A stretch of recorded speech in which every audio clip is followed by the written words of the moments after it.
Hello and welcome to the Dank Christian Memes podcast. My name is Broclen. I'm one of the moderators for Dank Christian Memes, as well as the digital minister and the host for this podcast.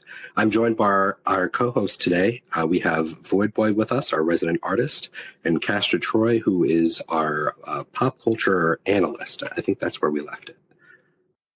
You guys want to introduce yourselves real quick?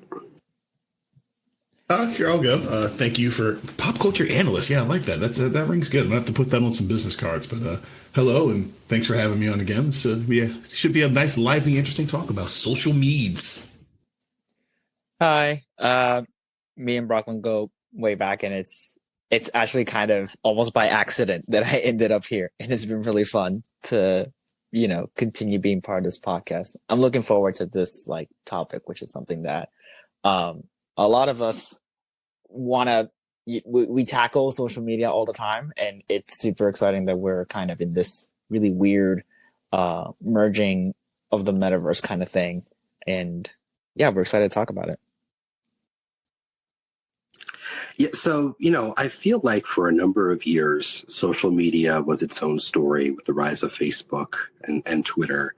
And that for a while, the news stagnated. And now I feel like lately, there's a lot more to say on social networks than there had been. So, I want us to feel like we can kind of, move in and out as we see fit. But I figured I'd start us out with Reddit, with some things about Reddit, and then we'll return to Reddit at the end. We are doing kind of a meta thing here where we're using the Reddit Talk platform to talk about social networks. And I think that this is actually a relatively unique feature. Now, my experience of the feature has been overwhelmingly positive, but there's been some glaring negatives. Obviously, I like the feature because I'm using it as the cornerstone for our podcast. So obviously, my critiques only go so far here. But we did lose a couple episodes. We lost our first episode with dank pre-Columbian memes, and we lost our episode on the metaverse. And, I've talked to some Reddit admins and they're like, yeah, sorry, there's nothing we can do to get that back. I also know that since the discovery options around Reddit Talk have changed, and I know that there's a number of users, myself included, feel like that change has made the community feel a lot smaller. But I think, Void Boy, you're interacting with the feature more regularly than I am at this point. So do you want to share your view and maybe you've got a different perspective on this? I mean, I think the perspective is going to be the same as most people who use this site. The discoverability from what it was a few months ago is like night and day. Reddit has this habit of whenever they can't really see a future for a specific feature that they're creating, can this be like a feature we can scale up and continue forward? If they don't see that really quickly, then they'll just, bury it. It first started when talks used to be on the top of the feed. You can clearly see which talks were happening, and you can immediately go in there, and it was on the front page, like anyone can see it. And you could have up to 20, 30, 80, hundreds of people listening and talking. It was a very exciting time, right? And the landscape is beginning to form. People started creating subreddits specifically for talks. I'm like the mod of Talk Squad, which we've kind of been at it since the beginning.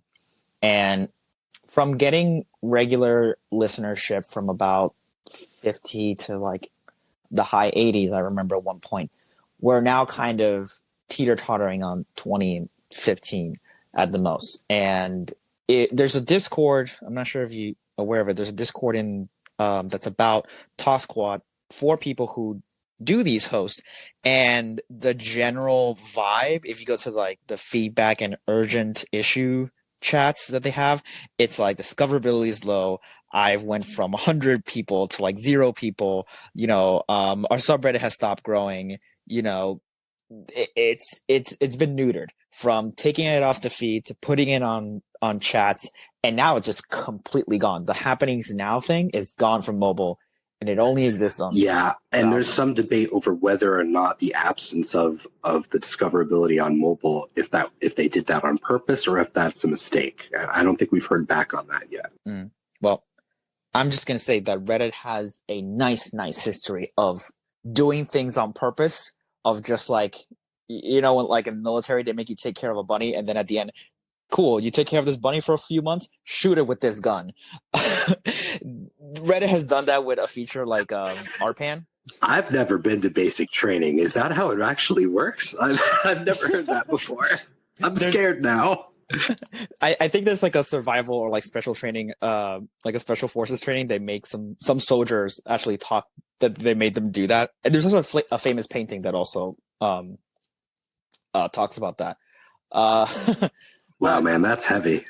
We need to get some therapists on here for that situation. That's killer. Yeah, it's really messed up. And Reddit has done that with RPAN.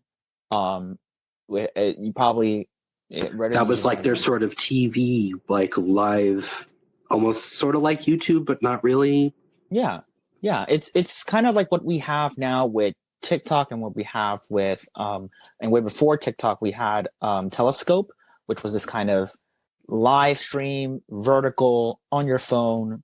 You know, you get to chat with people live, and Reddit did that for a time with RPAN. And the problem is video and storage of video takes monumental amount of space. They said this is taking too much server space, and we just can't really justify having this, you know, feature for free. The way they would say, oh, we can make money out of it by with the badges and stuff, and Reddit takes 100% of all the ad revenue for badges. So, you know, content creators really couldn't benefit at all. No incentives to making content. Maybe that was a missed opportunity by Reddit, but because they couldn't make money, they decided to cut it. Well, I brought on Happy to Beat You here. Do you want to share your thoughts on the Reddit Talk feature or Reddit in general as we sort of travel through the social media networks here? Yeah, I've been listening to this discussion since past 5 minutes. I think I quite agree with your opinions. The thing is, Reddit has nerfed its mobile app. I mean, seriously, come on, its video player UI is just trash. I mean, you know what I'm talking about? On mobile app, it's just very annoying to see videos on Reddit. There does seem to be a backlash anytime Reddit does a new thing, that people don't want Reddit to do a new thing. And I've been here long enough to remember when awards were new and people really didn't like awards and thought they made posts look trashy. I think the community has basically accepted them at this point. But I think that Reddit may be a little more concerned about the folks that are annoyed about the discoverability, which I guess on a level does make sense, even if it does make us a little sad. We're going to see this, and it's going to be a running theme throughout any various platforms that we talk about. But there's an element of bringing people kicking and screaming into the future. It's a phrase I heard years ago, and I just always enjoy, where the part of cultivating a social media app or site or anything like that is like, oh, we give people this thing that is filling a hole, essentially. Like Reddit is for me, Reddit is always just like a good aggregate site. It's like, oh, there's just a bunch of stuff. Here's what people are kind of talking about. I can use that and bounce ping, ping, ping here and there. But it can't exist as just that. So they always have to try new things. The problem with trying new things is it's human nature. People don't like change. So you're going to introduce these tiny little things here and there. And like you said, Broclen, like even the addition of awards was something that was uproarious to the power users of Reddit. And now I can't imagine Reddit without them. Like, it's just like, oh, that's just a part of what the culture is. But you're going to see some swings and misses as social media sites try to curate and take from other places. And once we eventually start talking about Twitter, you see a huge part of that is you're seeing people complain and have issues with what they feel like, oh, you're trying to make Twitter like TikTok or try to make Twitter like Instagram or try to make Twitter like this other thing. We want Twitter to be Twitter. And you get a lot of that with Reddit as well, where they introduce these things like talks and these hangouts. And people are like, yeah, they're kind of there, but they're not serving the purpose in an easy way for us to fully utilize them. And now there's a backlash. Like that tool could be good, but you have to treat it right. But in order to treat it right, you kind of might have to like ignore other things that make Reddit what it is. And yeah, that's always going to be a clash. So I should have done this at the beginning, but let's do like a social media roll call. Like, which social media networks are you on and actively invested in? Obviously, I'm super invested in Reddit, perhaps to a fault. We can discuss that too if we want to. Secondarily, I'm on Discord, maintaining a Discord channel for Dank Christian memes, and a little bit on Twitter. And Castor Troy's probably seen my Twitter account, so you can see how limited that really is. Void Boy, what's your top 3 social networks you're engaged with, if you have that many? Right now, I would say Reddit, Discord, and Instagram. Instagram mainly because I'm an artist and I do that for professional work. So Instagram is a little more artist friendly, you'd say? Yeah, that one is more. Well, I would say like both Instagram, Twitter are like the artist friendly ones. They both operate differently. And I use it for more curated, like getting people my portfolio and looking at different work I've done. That one I have a lot of control over. And then, Reddit is where I look for stuff, and Discord is where I talk to my friends. I have groups there. So yeah. Yeah, I think I have an unusually professional relationship with Discord. I think most other folks have very casual interactions. Castor Troy, what's your social media palette like? For going top 3, Twitter, absolutely number 1 for me. Just it's kind of the perfect amalgam of what I want from social media. It's a running chat board that I've kind of curated the perfect people that I interact with, but I can still get enough where I'm not like purely in a vacuum. So that's number 1. Instagram and Reddit are almost equal at 2 and 3 for me. And I would say I'm like a power lurker on both. I don't post on Reddit at all. I mostly, like I said, I use Reddit as like an aggregate, like, oh, this is what people are talking about. I can find good articles here. I can find good art here. I don't go into the comments much because I've seen the battles that break out in comment sections anywhere, but especially on Reddit. And Instagram is just kind of like what Void Boy was hitting on. I like when people use Instagram properly in my old man shaking his fist at clouds tone. But like when people actually post art and pictures and like just things like that on Instagram, I love it. I love that interaction and kind of being able to tap into that and have some sort of back and forth if necessary. But I would say those are my top 3. Okay. And we'll come back to you for some commentary on those top 3, especially, Twitter being the unique beast it is right now. Happy to beat you. What's your social media intake like? What are your top 3? For me personally, I think Instagram would be the first. It's just that it helps me to connect with my friends a lot since they live far off, like literally very far off. So it's a quite nice way to connect with them. Second for me would be, I guess, Reddit. Yeah, because Reddit is fun. It has quite nice subs in it. It's, I think, unique. Among them, the most unique one is Reddit.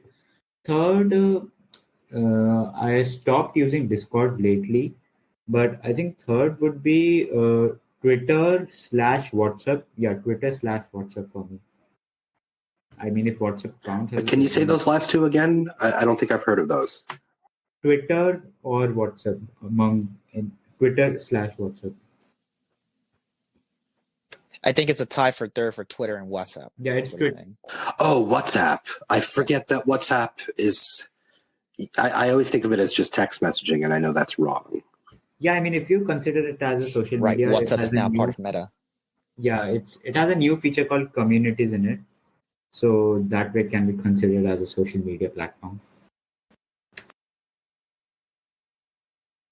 Interesting. So Castor Troy, do you want to take us into the world of Twitter? And I don't know when you started.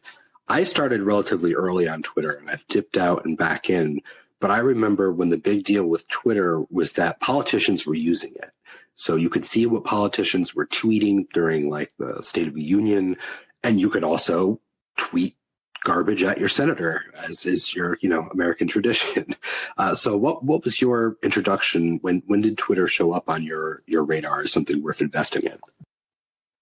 So I have an interesting story with Twitter. Oh, actually, I won't even go as far as say interesting. So, when Twitter hit, I was still in undergrad, still in college. We were just about to graduate, and I was like, "Oh, I don't get what the hype of this is." And I remember the big deal was that Ashton Kutcher was one of the first celebrities to get behind Twitter and get 1 million followers. Like I distinctly remember him live streaming before that was a regular thing, watching his follower count go up to hit 1 million. Like he and his people like celebrating. It was kind of this huge deal. I think I started I made a Twitter account in 2011. And I remember because the anniversary thing just hit on my feed because I did it January 2nd, 2011. And I was dipping in and out. But part of it was like you were saying, Broclen, is like there was a connection to celebrities and politicians and notable news people when Twitter wasn't that actively used yet. So even people were making fun of hashtags at the time, but that was just a big dumb thing. And now everybody uses hashtags. Like it's just part of every social media site. I immediately thought hashtags were really interesting because it was something the users thought of. It was not something that Twitter handed down. Exactly. And that's what made it so cool and interesting. Like, hey, the users could create the topics, could control how conversation would flow. And that was the thing I didn't get about Twitter initially that made me come back to it. Because I took a hiatus. I made my account, tweeted here and there, followed a couple people. I was like, all right, this isn't really for me. And then I started seeing hashtag conversations gain traction around TV shows, talking to politicians. And again, it wasn't super widely used, relatively speaking. So you could like hashtag jump in a conversation and like the creator of the show would talk back to you for a little bit, or the actor or the writer, like just little things like that. Or especially for me when I was in freelance writing and trying to get my foot in the game of games journalism and pop culture journalism, I would have back and forth with prominent people on Twitter, and it was just a normal thing. Twitter was also kind of the Wild West back then because, as you know, with screen anonymity and people having that protection and that filter of the internet, people were a little bit more crass, a little bit more bolden, a little bit grosser. That's why content controls now are not the same as content controls when these social media networks were due. And sometimes content controls now aren't even really that great either. So.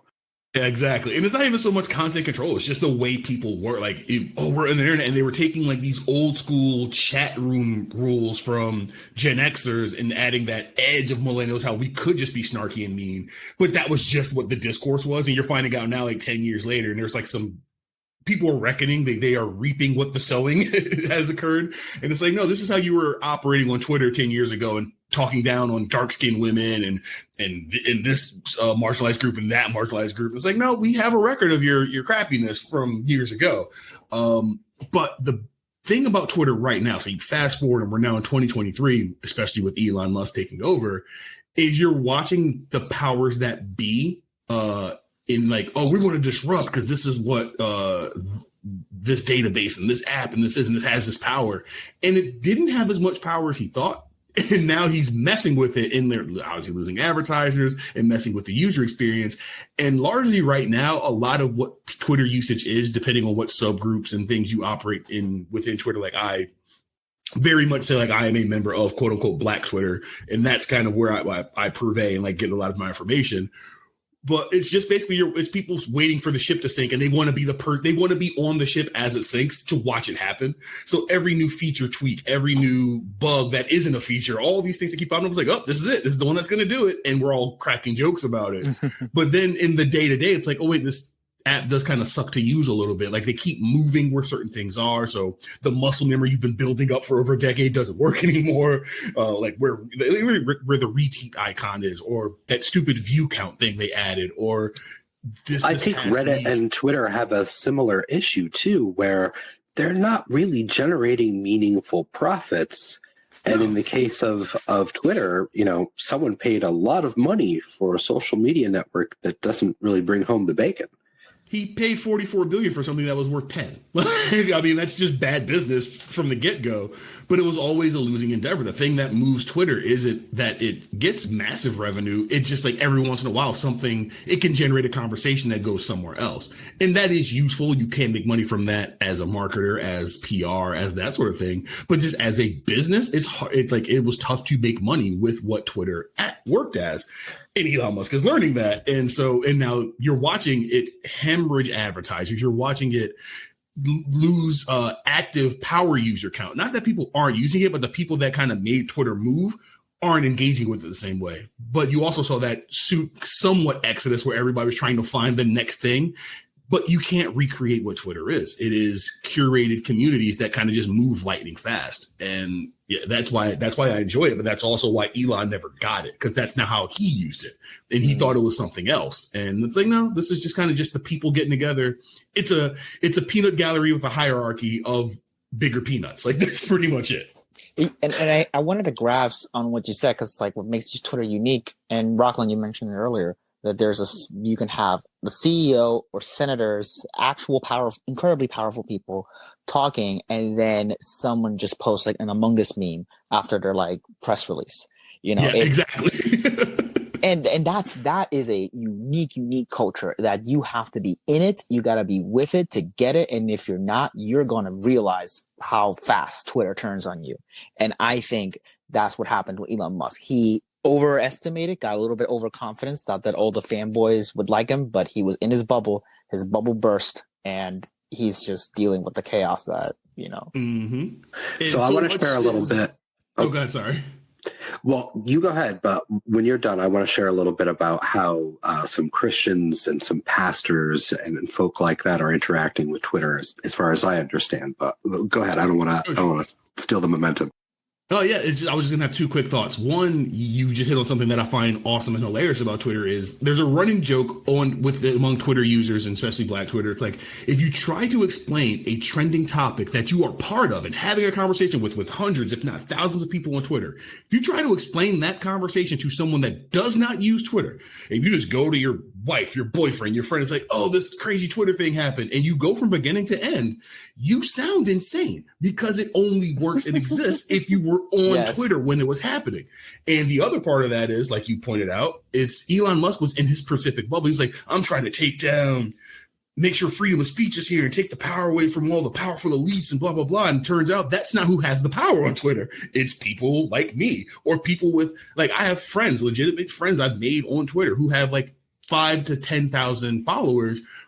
And you can watch them as like a sporting event is happening. They're the ones guarding the conversation. These are regular people that work at like T-Mobile. They just happen to have a crap ton of followers. It doesn't mean money for them. It doesn't mean anything. They're just like tastemakers to their specific bubble. And Elon never understood that. He thought it was like these super oligarch elites. It's like, no, it's just some random person in freaking Jersey who's just quick, witty, and funny. Like, that's what moves Twitter. He gets the culture. He gets the vibe. And I love that word, tastemakers. There's a lot of tastemakers out there on Twitter deciding, what is cool, what is uncool, what we talk about, what we don't talk about. And an example of a conversation that sounds deranged is that lady and her garden. You probably remember. That was such a good one. That was hilarious when that happened. That is unhinged. It's a lady who posted about, I love spending a weekend with my husband tending to my gardens. And people say, so what you're saying is you hate poor people. It's, whoa, slow down. Like, so you're saying it's a bit antagonistic over there. Yeah, and that's the thing, like, people, and especially now, you get people that are looking for antagonism, like, oh, you're not, keep in mind, like, Twitter, there's a limited amount of characters you can use. So in 240 characters, she just said, I just like spending weekends in the garden with my husband. It's a great time. People are like, oh, so if you're poor and you don't have a backyard, you can't do it. She's like, dude, I'm just saying what I enjoy with my husband in our retirement years. And like, just watching how there were people choosing sides, but the fact that even became a like divisive topic on Twitter. And again, if you try to explain that to anyone outside of Twitter, it's like, what? You were arguing with an old British lady about gardening? What? It's like, oh yeah, I can't talk about this with people outside of this ecosystem. That Twitter is a place without context. And then if you go to a place of context with it, it doesn't work. What I've seen, what I've seen is that, we have a lot of various ministers or churches on Twitter, and most of them aren't having much of an impact. But there are people who I would say are mostly pastors, mostly professors, some people that are not those things, but, that there's a lot of folks out there who are maintaining a Twitter following more or less for the sake of book sales. Because when you're publishing, especially in a niche world of publishing about religion and faith and spirituality, the book publishers feel a lot more comfortable knowing that the author has a pre-existing following, has a spot, a platform upon which they can say, hey, buy my book. So I think that that's, resulted in a lot of people feeling like they need to be on Twitter, especially if they're an author. But I think, like you guys have said, it's an antagonistic place. And I think that it leads to a sort of, for lack of a better term, a sort of enlightened centrism, where these ministers and pastors are somehow avoiding the issues that everyone else is arguing about. That they just don't touch the controversy and then say, look how zen I am, as if that's a good example. It's like, right, but you walked by several key theological issues, whatever your view on them is, that they just try to stay as far away from the controversy as possible. And I think that that's not, I don't think that does a lot more than sell books. I think that's my position. And perhaps I'm being a little too harsh, but I feel like when you're stepping over so many critical values, what is your role in this space, to the extent that anyone has a role in this space? The thing about Twitter, and specifically just using Twitter, it's a roll of the dice. Like, yes, some people are very good at working the game and knowing what hashtags and knowing what topics to get in and not clearly looking like they're peddling, because you see it all the time. You see the backlash to like, oh, you're just promoting. You only hop on Twitter when you have something to promote. You have to be like, there's this gatekeepery-ish nature to it where it's like you need to be actively engaging with the constantly moving forum to then try to take advantage of it. That being said, it's still, even if you're great at it, you still might not move any units because of it. So I can only imagine how difficult that is with people trying to move anything that's related to Christianity or any religion, because that Twitter isn't, for lack of a better term, isn't the place for that. It's for... I think there's some scaled expectations that are happening, that what you and I would look and be like, oh, you're going to sell books on that kind of following, that in that niche market. Yeah, actually that does make the publisher feel a little bit better. So I think there's some scaled expectations at work. And that's the thing, that's all they've got. Because realistically, when you saw when people thought Twitter was going to be gone, I know and interact with a lot of people that self-publish, or they are writers, or they are like, whether it's books or their journalistic endeavors, anything, they're like, this is kind of where, like, this is the only app that works for exactly what I'm doing. They can't push the hashtags and kind of content like that on Facebook. Instagram is mostly like, you can kind of do it there, but not really, just because of the way Instagram works. Reddit, you can kind of do, like, again, there's a bunch of places where you can kind of do the thing. Twitter's the only place where you can definitely do it, because that's just how, like, people learn how to work what that system is. And if you take away that avenue, you can't really recreate it anywhere else, because not everybody is in those other places. Not everybody uses Facebook that way. Like, Facebook is what you use for, like, what you would quote unquote call real connections. Those are people that you actually know, might have grown up with, your family, your friends. That's how that starts. Reddit and Twitter aren't. They're just people that you kind of met through those avenues. And so you can kind of peddle and market that way. You take that away, what's your alternative? Well, so let's take this opportunity to pivot. We've been talking about Twitter a bunch, and I know there's no shortage of things to say about Twitter, but let's move in the direction of Facebook/Meta. And you mentioned that, like, on Facebook, theoretically, we're all real people operating in our real names. And that, in my case, the last time I was using Facebook, that I was, operating in my local area, my local state and town pages, and having some pretty negative experiences interacting with these folks. And I think what I came to understand is that if you are on Facebook, the quality of the interactions on Facebook and Twitter are not much better. In fact, you may feel worse about it because it's not some random stranger on Twitter. This person on Facebook is someone maybe you know, or like you've heard of in town, and lives in your community. So even if you take away the social network, you still have the problem of this person being a part of your community. I know not all Facebook interactions are based that way.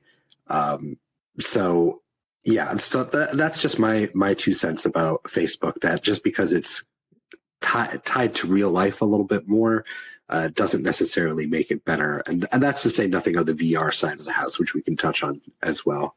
Go ahead, Void Boy. And staying on topic on the whole ministers and people who of faith, I don't have the good word for it, who use social media. There has been one, a strange one, from TikTok, of all places. Christian TikTok. Yes, I've heard of this. Yeah. Specifically, there's one particular Mormon who's been doing really good work. Man's Dan McClellan, and he is a PhD. Does a lot of scholarly works, and essentially what he does is just simple like debunking videos, or talks about very complex, like debunking people think this about Mormons, but in fact this is true, sort of thing. Not just Mormon. I think he specifically focused more on scripture and like Bible verses, and people using essentially like the clobber Bible verses. People use them as like as a blunt instrument to beat on minorities, essentially. Yep, I've banned a lot of people for exactly that. Exactly. So he basically finds TikTokers who do that sort of thing or use it to kind of push a narrative that wasn't really happening, and he does it is more like a half education, half entertainment. But he always tries to do it, without bringing the other person down, just showing like, okay, this is. So he's not necessarily dunking on people, but he's like, hey, yo, point of information. Yeah. And doing that kind of formula, he managed to gain 300,000 followers on TikTok, and it's like, it's kind of refreshing to see like an expression of faith that like, okay, yes, this is good. This is like actual pretty good like back and forth conversations, because he really wants to kind of level as like a conversation of like, there is one other way of looking at it that is not as combative or as too extreme. Yeah, I have not been on TikTok, but I do want to mention, TikTok's elephant in the room is that the U.S. government does not like TikTok. They're very concerned about, I believe, both the data the app might use or interface with, as well as the content on the platform. And it's hard to know how much of that is motivated by geopolitical politics, and how much of that is motivated by people actually looking at the app and seeing what it does. To what Castor Troy, have you used TikTok at all? I barely passively use TikTok. Like, that is being super generous, and huge part of that is honestly just my age. I am old in internet years. I will be 37 this year, and TikTok for me is very much a thing that the youths use, and I find out about anything that happens on there by accident. I am very aware of its presence and very aware of what happens, but basically I have the filters of, I only find out about TikTok stuff through Twitter when it trends on Twitter. It leaks to Reddit. But I have no patience for I have no patience for the discovery of new video content. I can't believe how much bad YouTube stuff I sorted through in my past. I can't do that anymore. So I wonder if okay. And that is the exact same thing for me. It's like, I was there in the infancy of YouTube in 2005, fresh out of high school, when everybody was trying to figure out what this was. And I was there, we were all there for the apex of like why YouTube is the juggernaut that it is. And now we're watching a generation that grew up on that exploit the thing that they are good at, that we had it with Vine, and now we're getting it with TikTok. But the problem, and just as someone that prides himself on the process of learning and just that sort of thing, I don't like the shorthand that TikTok provides. I appreciate it in one aspect. It's like, oh yeah, this gives really good jumping off points and reference points for people to go further and learn about something. But what happens is TikTok is often used for like, oh yeah, that 2-minute video gave me everything I need to know about this subject, and now I'm getting lectured at by people who also use that thing to learn new dances. So it's a really weird amalgam of things for a generation that I am not a part of. And while I can appreciate it for some other aspects, I also don't like it for the other side of those things. And going back to what introduced the question, there is an issue with privacy and data and things like that. Like, TikTok is not an American company. Not that makes it better or like super worse, but it's also a very much a thing where it's like, we were just handing over mounds and mounds of information to an entity that we don't know. And that's why I get why the U.S. government is afraid of it, but I also know that the U.S. government is just afraid of technology in general, which is why we had all those Congress hearings where they were basically showing their ignorance to the subject of data and how that information works. Yeah, I want to talk about Cambridge Analytica for a brief moment, and if we want to shift to Facebook, we can. But I think that the Cambridge Analytica sort of leaks and then the hearings in Congress gave us this idea that social media was more powerful and maybe more magical than it actually was. Not to say people weren't using it for nefarious reasons, but they've always been using it for nefarious reasons. Like, there's plenty of companies that were doing exactly what Cambridge Analytica did, but it just didn't get the pizzazz or coverage the same way. So I feel like there is a narrative of, like, we know that there is data issues. I think there's always been a sort of mistrust around the social media apps and what the app is taking off your phone or how it's informing itself. But I'm not sure anyone cares. So, whatever we talk about next, that's absolutely the other side of that conversation. Before we move on, I do want to touch that. Like, that's the thing. Well, I want to carry that subject with us as we go forward. Yeah. Whether we're on Facebook, whether we're in the metaverse, whether we're on TikTok, does anyone actually care? Or are we here just for attention? And the idea that, the app itself is seeing us in different ways just kind of isn't shocking enough for anyone to do anything about it. Well, there's two things, at least for me, in my mind. There's one, grossly, yes, people just don't care.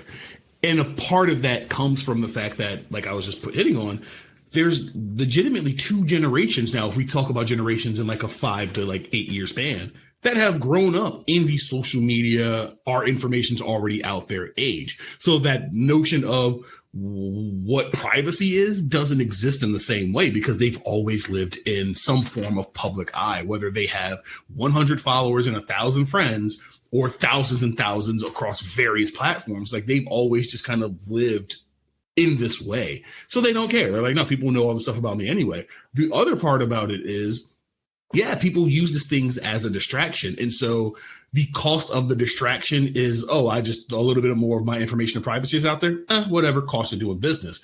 And they don't acknowledge it as what it could be as dangerous. Like, I remember in college, for me, one of the scams that was running around on campus, and Broclen, you could talk to this, is when our key cards to our dorm rooms were also like our IDs to get around campus, and they had like our birthdays and information on it. So when Facebook popped up, people were putting their birthdays on their Facebook page, like, hey, here's where my birthday is. I live in this dorm on this floor. You could look someone up on Facebook and get the code and to access the dormitory.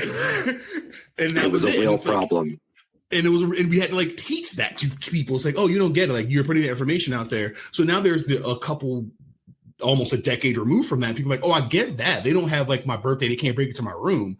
But the fact that they know I can check in and I'm hanging out in this place, I want people to know that. I don't care that people know that. And to us, because we're just a little bit older, we're like, why do you want everybody to know where you are at all times? That's frightening. Right. So then we're like, no, I need that. That is what my engagement is. So me and Castor Troy are old men telling stories out of college now. Void Boy, what's your perspective? Do you feel like there's a difference that some social media networks have earned the trust of their users while others haven't?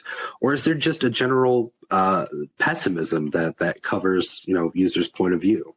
Oh, man, there is, specifically for young people, there has been this, I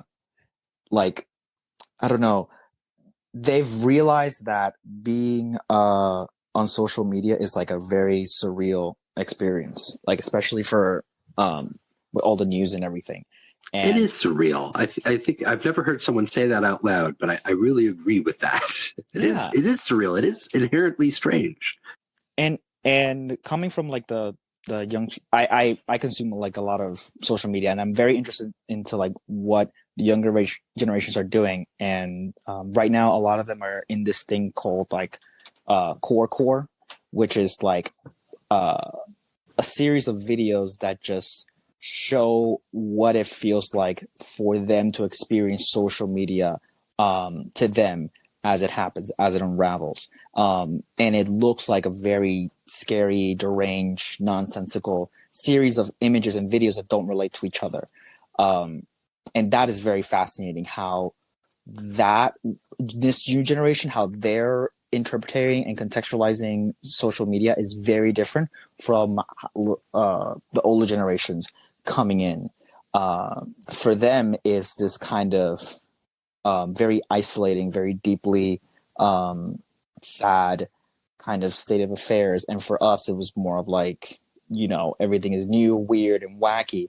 So it's probably kind of the younger generations are kind of seeing that there's not a lot of, glitter in the gold, right? It's lost its luster. I think that it's easy to look at social media and feel discouraged with humanity, especially if you look in certain dark corners. But I think, being a little older, I remember a time where, there was real life and there was the internet, and they didn't really cross over in any meaningful way. Mm-hmm. And I think that sort of acted as an insulator from looking at the internet and saying the world sucks, and looking at the internet and saying the internet sucks. Yeah.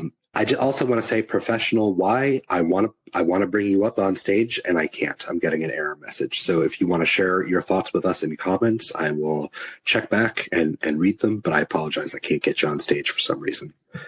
And before we get to that, I do want to say, you both just hit on a very big point. Like, for us, depending on your age group. So let's say if you're whatever breakdown generation, millennial, Gen X, like even younger millennial, the social media and the internet was a thing that we did. It was a thing that we interacted with, we pulled from, or we put into, and we kind of like did it as part. It was a part of our lives. There is now a younger generation where that is their life. And I'm not saying that as a denigrating thing or in sort of negative terms. Like, that's just what their ecosystem has always kind of been. That is how you interact. And we're super seeing that after, I don't want to say post-pandemic, because we're still in one, essentially. But when all those kids had to truly isolate, and then they realized, like, oh crap, all of my interactions really outside of when I was quote unquote forced, when I had to go to school, when I had to go to these places, a lot of my interactions socially are through these prisms of a screen. They're through my computer, they're through my phone, they're through my this. And you're seeing how they've grown with it. And you're seeing that next sub-generation kind of reject it a bit. You're seeing younger kids now like, nah, I'm keeping my Snapchat scarce. I'm keeping my Instagram scarce. I don't want to touch grass. A digital footprint. Yeah, exactly. We're all supposed to touch grass generation. I feel like we've gone too long without the phrase touch grass. You need to go outside. You need some fresh air. You need to do some yoga. And that's the thing. And it's like, I tell people touch grass all the time. It's like, seriously, dude, go outside, talk to actual people, please. None of this stuff actually matters the way you think. But I also remember being a teenager. It was like, no, everything that happens in my school and in our ecosystem is the most important thing in the world, because to them it is. And you can't fault them for that. That's just how teenage brains work. But if your teenage brain is being filtered through all these social media apps that are literally trying to exploit you, that's how they make money. That's not the healthiest way to come up. And you're watching kids learn that. And I'm like, it's awesome that they're learning that, but it also sucks that they had to go through it and go through all this isolation and watching companies exploit their depression and their very real feelings in the worst possible ways for clicks and engagement. Oh man, I can't imagine growing up like this. Jesus. And I want to touch a little bit. There is the concept of the third place, right?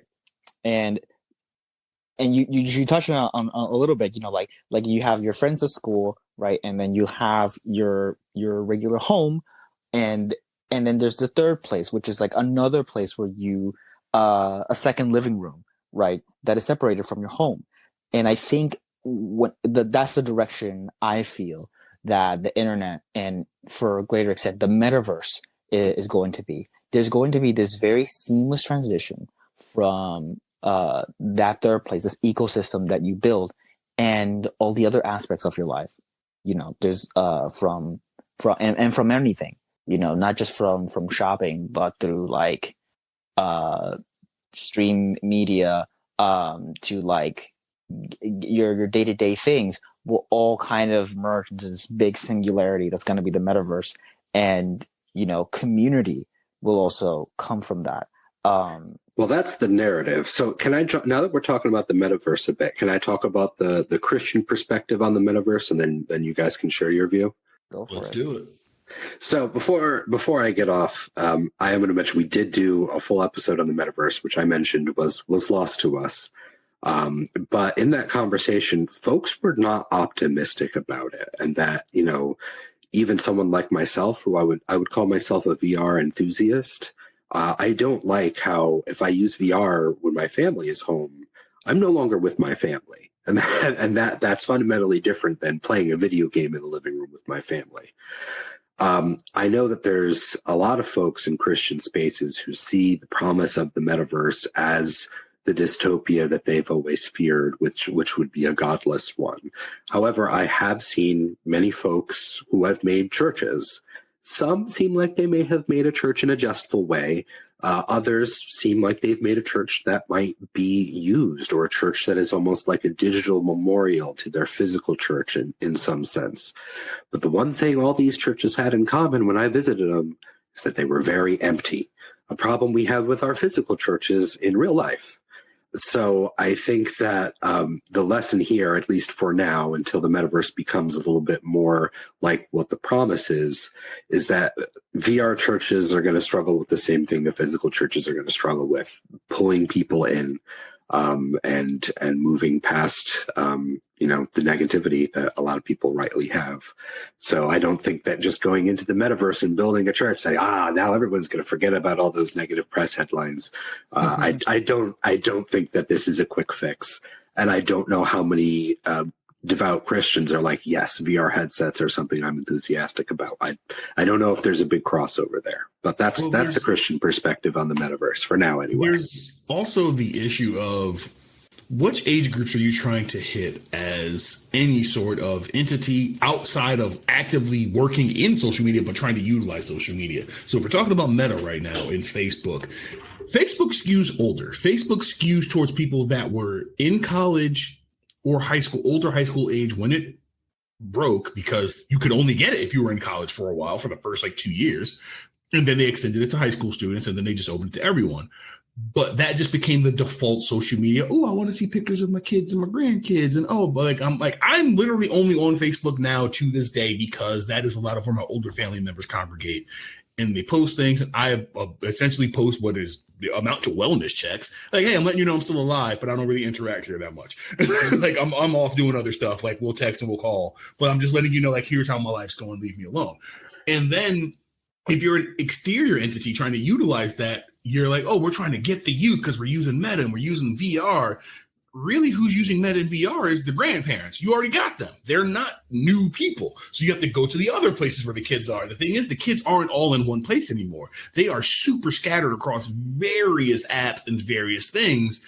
And by the time you figure out what that thing is, they've moved on to something else that you don't know. And you don't know how to utilize it, and you'll look like the old coming in to grab my attention. You stand out immediately. You're Steve Buscemi, fellow youths. Yeah, exactly. You're Steve Buscemi holding the skateboard, going, "Hello, fellow youths," and they're like, "Nah, please leave us alone. Even if we agree with you, you don't belong here." Well, I think one thing we really need to understand, that there is a big difference between the metaverse as a whole and Zuckerberg's attempts to the vision or the promise of the metaverse. Exactly. And I think those are two different things. I feel like there has been a little bit of the poisoning of the well when it comes to conversations about metaverse, because conversation about metaverse has now been monopolized by Mark Zuckerberg and his interpretation of what the metaverse thinks it is. Mark is correct in his assertion that the internet will move towards this direction. He is incorrect in its implementation. Now, these tech companies, they know exactly where it's going. They agree with the metaverse direction. However, the technology and the implementation is being kept away, and they will release it at the appropriate time where there is mass adoption, mass general adoption, and it will be seamless, right? It's not going to be Facebook. It's going to expand on all aspects of the internet as a whole. Discord is part of the metaverse. It's a place where you can go and talk to people and share in different commonalities. You mentioned Dank Christian memes. That could also be similar to a church, how people get together. When the metaverse as the metaverse grows, it will become almost seamless. It'll just be like having a friend over in real life. Is that correct? And I will say, some of the tech that we've seen it looks more that way, that we're seeing goggles shrink and become a little more glasses-like. We're seeing more and more headsets that have an open view at the bottom, so they're actually intending to blend to the real world and reality instead of fully blocking you off from the real world. So it does look like, at least for now, the trends are moving in that sort of seamless experience direction. But for me, I pop on, I play Resident Evil 4 VR. It's very nice. I enjoy it. And then I'm done before my head starts hurting. And like it's a video game I play on a console that's really niche. But yeah, it's not like, oh man, I stepped into a whole new universe and walked by 6 people on the way to my game. And Mark talks about it like we're there now.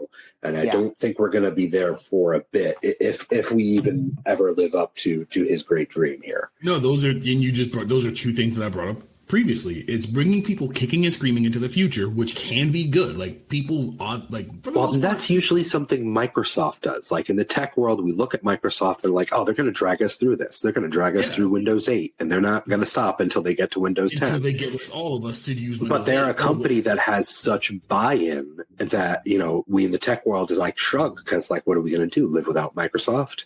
Well, it even goes back further than that. Like, Meta doesn't enjoy that level of ubiquity, and yet they're like, we're going to drag you. Like, or we'll just walk in the opposite direction, and that'll be fine too. No, it goes back. It's an old debunked quote, but I still like what it means. It's the old Ford quote where it's like, if I asked people what they wanted, they just would have said a faster horse. They would have never said car. Eventually, somebody has to have the idea that's like, no, we got to pull you from the thing that you're already doing. The problem with folks like Zuckerberg and a lot of Silicon Valley people is they're very removed from the needs and wants of quote unquote normal people. And you saw this a few years ago when tech bros were like, oh, we're going to revolutionize the bodega, but there won't be any people that work there. You can walk in, you scan a thing, you can pick up your items and walk back out. And it's like, that's not what a bodega is. A bodega isn't just a convenience store that happens to be in your neighborhood. Like, the people that run that store. That's a family that's been there for generations. Their cat. You go in and you can get a Bic lighter, some batteries, a full meal, and like ace bandages. But that's a community thing. They provide for the community. So just taking the people element out of that doesn't work. It's so much of what Silicon Valley and tech people try to facilitate is taking the people element out of people interactions. So what's happening is, instead of the metaverse being the thing that's like, hey, if you can't get to your people, here's how we bridge that gap. They're like, no, here's how you interact with your people. You do it all through meta. It's like, maybe I just want to sit in a room with my friends and talk. Maybe I want to drive. Maybe I want to do the human element. Maybe I want to touch grass, but I want to touch grass with my friends. And metaverse is like, nah, take the grass out of it. Put this headset on, strap in, tune in, zone out. And it's like, that's not what this current generation, as we exist right now, wants to do. We want to get back to actually touching each other and seeing each other and feeling that presence and bumping heads. And I feel like Silicon Valley doesn't get that because they, by and large, because just the nature of what kind of tends to make that type of person, they were already removed from people in that way. They decided. See, they're not selling grass. Yeah, if they were selling grass, they'd be all about the touch grass campaign. They're on the wrong side of the market. They're not selling grass because they're allergic to it, and they think that everybody is. It's like, yeah, there's a lot of people that are, but there's also a lot of people that aren't, and you're not speaking to them the right way. You're scaring them, and that's what it is. Yeah. This metaphor got deep. We are all touching grass after this episode. Yeah, we're all touching. I'm going outside and I'm also smoking some ribs in my grill right now. So yeah, I'm going to touch some grass in a second. Memes for life. We're talking about the metaverse a little here. You want to share your 2 cents before we move on and wrap up our little podcast?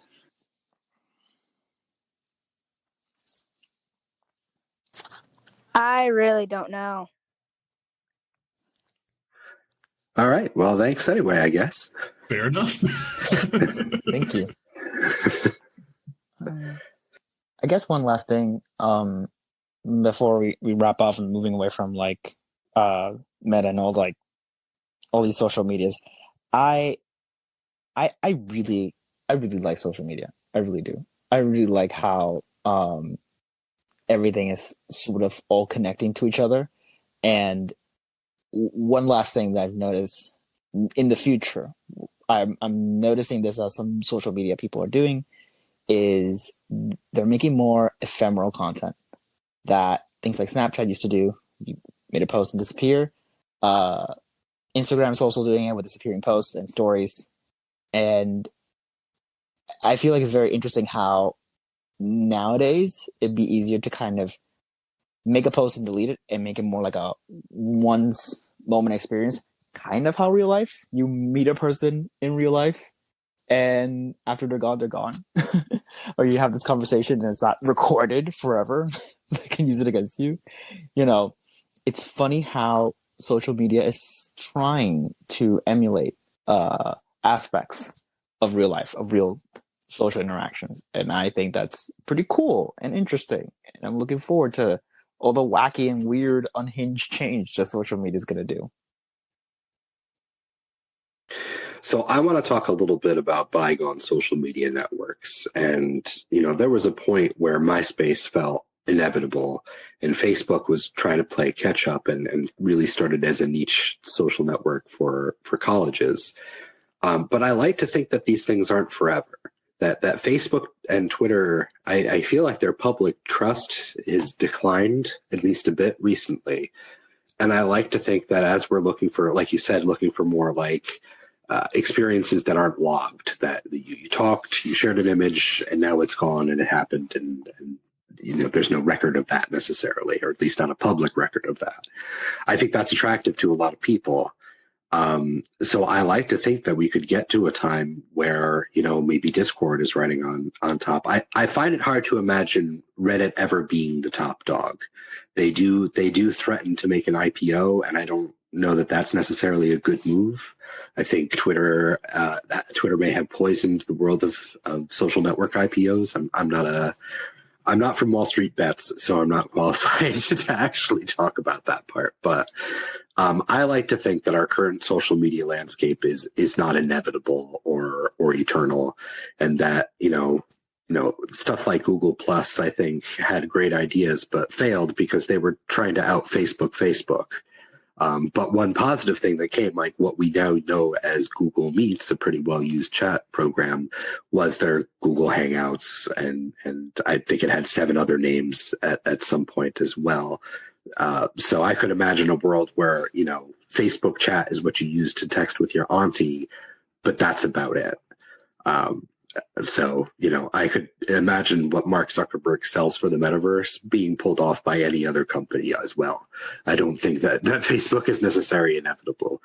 But what do you guys think? Are we trapped? Or do you think there's more flexibility and these companies have to work harder than maybe they make it show? I think generally what's happening is you're seeing it's an issue that's across all capitalism and businesses right now, is everybody's on an ever like exponential growth model as opposed to like, I am serving a specific purpose that makes us money model. So every social media site now is trying to serve every purpose to every person. And that's when they fail, unless you already have that foothold. Like Facebook/Meta can continue to basically fail upward for the next 20 years because they've already got enough foothold. Enough people already utilize it for whatever their specified purpose is. What ends up happening is newer companies try to come out and do similar things, and they fail. They fail spectacularly because it's like, oh crap, we didn't curate exactly what our individual audience is going to be. And just accept that, yes, they, like in the case of TikTok, which is super popular and ubiquitous, people are going to use this for short style videos, dance clips, cooking, just et cetera, et cetera. TikTok shouldn't have a messaging feature, but I'm sure they're going to actually introduce one that's huge soon. But like the example you pointed out, like there are people that I talk with almost exclusively through Facebook Messenger. That's just how we communicate. It's just the easiest way that everybody kind of has it. We can use that. If somebody were to all of a sudden say like, hey guys, let's all use this other chat feature because there's this app that comes out for chatting. It's like, we're already doing that here. What else you got? And that's what so many social media apps are going to run into. And we're going to see that turnover. Something else is going to pop up. With 2023, we're going to see some social media apps come up, live and die. And based on our ages, we're going to either interact with it or we're not. But we found our utilization, our pragmatic uses for social media for our age group and for our ecosystem of friends and family. And something's going to have to come in and either usurp and make that easier or exist alongside it. And what you see is apps aren't willing, or developers aren't willing to have things coexist. They want to be the thing. And we're just going to have to watch these wars play out. like in terms of and by the way, sorry to correct you, but TikTok has a messaging feature. It's really weird, but no, it's already happened. It's already there. See, I don't use it, so thank you. Exactly.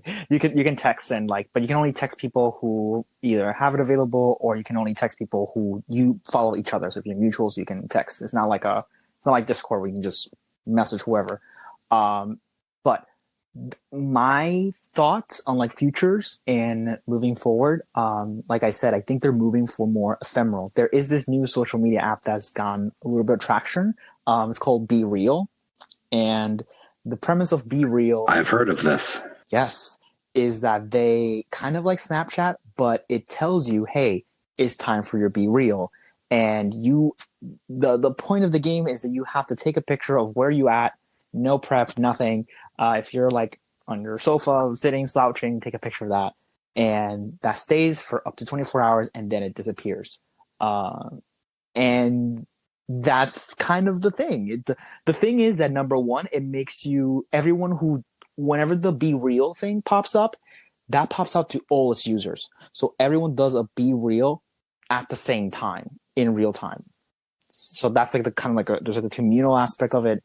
And then there is the ephemeral aspect of it, where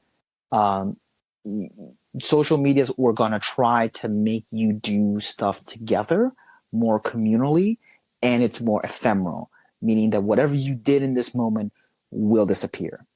And I think that is the trend. A lot of social medias are copying that from each other, and I feel that is an interesting direction.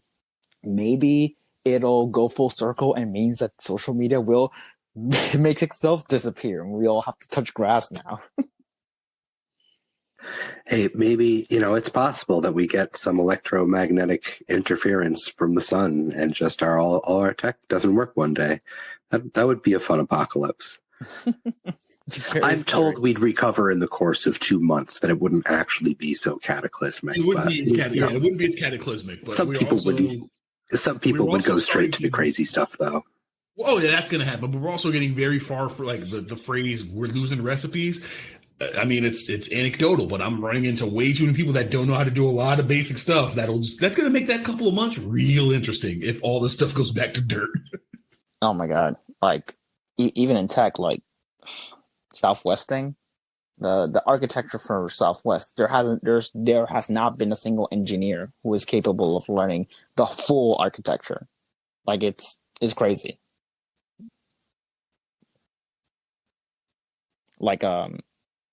I guess the Southwest thing where their systems kind of broke down, and the system's so old from the 90s, and it's tech that hasn't really been used. So engineers weren't taught how it works. So, exactly. You bring in somebody to fix this problem, and he's like, I have never seen this code in my life ever. So yeah, that already happens in tech. So yeah. And I've worked in tech, when you work in IT or anything like that, the person that was there before you, I've just been sticking this stuff together with Band-Aids and duct tape for the past 6 years, and the guy before me was doing that, and the person before me was doing that. We don't remember how any of this stuff is actually supposed to work, and we saw and that. None of them documented anything. Nope. There's no written record of anything they did. So yeah, we're seeing that play out in real time across major companies. So I can only imagine what's going to happen if EMP goes off, we're all back to the dirt. Very few people are going to know how to handle themselves, but it'll be real interesting if that happens. Not even if. Well, I'm glad we got a little doomsday prophecy in here at the end. I imagine we'll get right to sending letters to each other pretty quickly. I guess that we'll grab a quill and get to work, and then send 280 characters on a page to insult someone across town. Yeah, I would definitely write 240 characters on a quill, and we'll start scrolling things on walls. It would be nice to go back to sending each other postcards and parcels. Well, the Amish are always there, and I hear they're actually relatively open to people who want to join them. So, if you do want to go back, don't forget your local Amish community. Becoming Amish soon on TLC. I keep asking the Amish to come onto the podcast, but they won't reply to my texts. I'm also 99% sure that Becoming Amish was already a reality show, like in the mid-thousands. Oh, man, we have no shame when it came to reality shows. I would actually watch one. Not kidding. All right, so I'm going to mention, and we could say more about Reddit, but I'm going to try to say something positive about Reddit here at the end. That, sometimes Reddit gets some negative press. People call us an echo chamber of echo chambers. Or some people think that Reddit is dominated by a cabal of influential moderators, which is not true. So far as we did do an interview with moderators, and it's up posted. You can look at it, listen to it, and they say it's not true. So that's, think of that what you will. But last year, Dank Charity Memes decided we wanted to try to do something interesting. So we joined up with some other subs and created the Dank Charity Alliance for St. Jude Children's Research Hospital. And last year we were able to raise $12,000, which is pretty nice. But we've actually added our fundraiser is going to start again in 1 month. Actually, it's 1 month from today on February 22nd. And we have new members. So I'm going to list some of our new members and, just say we had one positive story here where, whatever you think of Reddit and maybe whatever you think of the subs I'm about to list, then at least we can agree on doing some good stuff for people in need. So it started out with ourselves, Dank Christian Memes, as well as Judank and Wholesome Memes. The Satanic Temple of Reddit, who is not an official affiliate of the Satanic Temple, but they are very into charitable giving, so they're very enthusiastic supporters. We have Pagan Memes, which is what it sounds like, memes related to pagan deities and experiences. And we have Rami Memes, which is memes dedicated to the director Rami. Castrop Troy, am I pronouncing his name right? How do you pronounce that director's name? Rami? Wait. So what's first and last name? I can help. Give me a sec. He's the one who directed Multiverse of Madness as well as Sam Raimi. Sam Raimi. Okay. Well, I'm doing my best here. So yes, they've been enthusiastic supporters, and now this year we've been joined by Lord of the Rings memes, Disney gifts, Equal Memes, which is a unified Star Wars subreddit, because Star Wars subreddits are subdivided except with Equal Memes. So, and Talk Squad. Void Boy, do you want to tell us a little about Talk Squad? You're officially our newest member, and you are on the mod list. Yes. Well, I guess I'm the only operating moderator in that subreddit. Talk Squad? No, it's fine. It's fine. A lot of people were working on it, and that happens. People just have different things going on. They can't really, be bothered. And that's fine. I run a kind of like a mostly weekly show, so I don't know. We're going through this really weird period. If you're going to Talk Squad now, it's going to be kind of like a group of people. We're usually like about 10 or so, and we get together every week, and we just talk about what has been going on in our week. And recently I've kind of made a pivot towards Hispanic communities and people who are Latinx or live in America, and we just talk about the Latino Hispanic experience, and we talk about specific things, and that's on Fridays. And I'm trying to expand it so we can have like a technology talk at one point, and then a talk about more like casual conversations or not, specific to Latin culture. So I'm doing like a bunch of stuff right now. So far, something is working because, I've been getting a bunch of regulars like every week, and it has been this kind of cute little group, this little baby community that somehow I've been babysitting for the last couple of months. So it's pretty good. Well, it is not easy to moderate and maintain and establish a community. So thank you for being so open to working with the Dank Charity Alliance, even as you deal with everything else. No problem. Right now we kind of sort of chug along, and we started from a few months ago. We started for like having 500 members, and now we have close to 1,500 members right now in the subreddit. So it's weird. I can't understand why there's so many people who joined this thing with no clear direction of what's happening. Maybe people are just waiting to see what happens, kind of like Elon Musk with Twitter. It seems like your community has really embraced the sort of spontaneity of Reddit talks, while obviously we're a little more structured over here. Oh yeah, absolutely. Like there's this kind of love for whatever happens, or whatever this community's into. We're just gonna gravitate towards that, and I think that makes sense why we're kind of a good fit for Dank Christian's meme, because we're like, we love to explore different things and go different directions and just see what happens. And this partnership is very interesting, and I'm super excited to see, where we go from this. Well, and I'm very thankful that, Reddit Talks sort of brought us all together like this. And, I do hope the feature continues to do well, and we can continue to host our podcast. But, if we lose another episode, that will be very sad. So yeah, hopefully we have a positive future, and hopefully our fundraiser goes well. We're going to continue to sort of discuss our fundraiser, and I'm hoping to feature, sort of do interviews with our various member subs so they can sort of showcase themselves and we can learn more about them. So yeah, folks can hopefully have more nice content in their Reddit feed.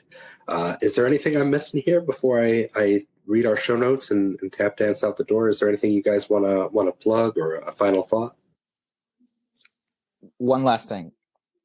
I love Reddit. It's a great site. If I have a question, Reddit's there. It's better than Google. I have a better answer if I just type Google. I write the question, Reddit. I have an amazing, great curated answer. Reddit is great for that. Reddit is also the Carl's Jr. of social media. Like, they like to run this social media on the cheap, and they'll make sure to remind you by cutting features out of nowhere. But I still love the site. And even if Reddit Talks gets, sunsetted one day, I will still use the site and talk to my friends. So, yeah. I'm very thankful for Reddit as a place where I can do my unique ministry. There was a point where I was talking with Castor Troy years back, and he basically told me to shut up and put up, to start doing something. And Reddit was one of the first places where what I was doing clicked with the community. So yeah, obviously, I criticize out of a place of love. Castor Troy, any final thoughts to share? One real quick. Yes, Reddit is awesome for getting quick answers and stuff. Most times when I Google something, I Google, Google a question, and I click the Reddit answer. So like, all right, there's going to be some discourse about this. So I co-sign that. Quick plug, I guess. Hit me up on Twitter. I am at @thearnold_SOM. I retweet and just comment on stuff, much like I'm doing right here. You'll start seeing my prose and writings more about just wrestling and pop culture stuff coming up soon. And like Broclen has mentioned, from a pure place of love, he's one of I love this man and we're friends.